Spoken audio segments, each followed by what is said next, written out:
As a boy, even I dreamed sometimes of being not a Stark of Winterfell, but a Dayne of Starfall.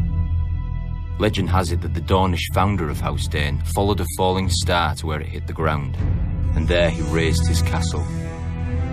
A fantastic story, I know, but House Dayne has a relic to prove it. Dawn, the most famous sword in Westeros. Forged from the fallen star's cold heart, and as strong and sharp as Valyrian steel. Many houses have ancestral swords passed from father to eldest son, like my own family's ice. But Dawn doesn't pass to the Lord of House Dayne by right. To wield Dawn, a knight of their house must first be deemed worthy.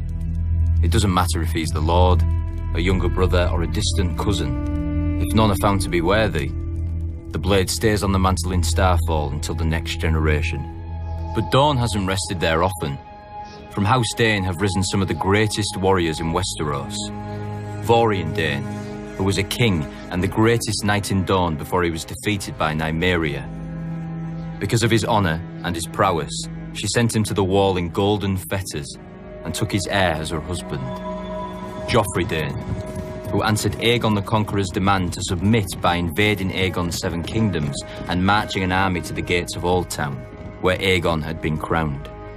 And the greatest of them all, Sir Arthur Dayne, the Sword of the Morning. During the reign of the Mad King, a band of outlaws calling themselves the Kingswood Brotherhood terrorised the forest outside of King's Landing. Every force sent after them either returned empty-handed or vanished into the woods, never to be seen again. The king was furious and dispatched Sir Arthur of his own Kingsguard to deal with the threat. Sir Arthur didn't put the villagers to the question or set fire to the woods to smoke out the Brotherhood, as other forces had done. He paid the small folk for the food his men ate, brought their grievances to the king, even won them the right to take a few of the king's deer during the autumn. The forest folk had looked to the outlaws to defend them, but Sir Arthur did more for them than the outlaws could ever hope to do. When a villager led Sir Arthur and his knights to the outlaws' secret camp, the Brotherhood, to their credit, didn't flee. One of their leaders, the Smiling Knight, was a madman. Cruelty and honour jumbled together, but he didn't know fear, not even when Sir Arthur drew Dawn before him. Soon the outlaw's longsword had so many notches that Sir Arthur stopped to let him fetch a new one. The robber knight chose another and then asked for Dawn. Sir Arthur replied, "Then you shall have it." The Smiling Knight never smiled again. The mad fool. Dawn is just a sword. Sir Arthur was the true steel.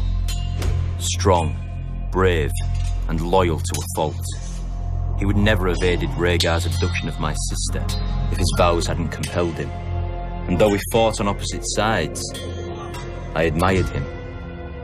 When I was younger, I wanted to be him. Every boy did.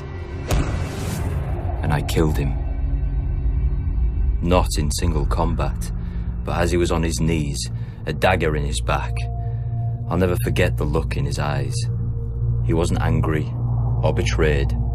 He'd done his duty to the last, even though he found it dishonourable, and even though he knew what awaited me in that tower. Sir Arthur Dayne died the greatest knight who ever lived. After Robert's coronation, I returned Dawn to Starfall. One day, House Dayne will raise a worthy successor to Sir Arthur. Until then, Dawn gathers dust above the fire, with the dream of every boy in Westeros.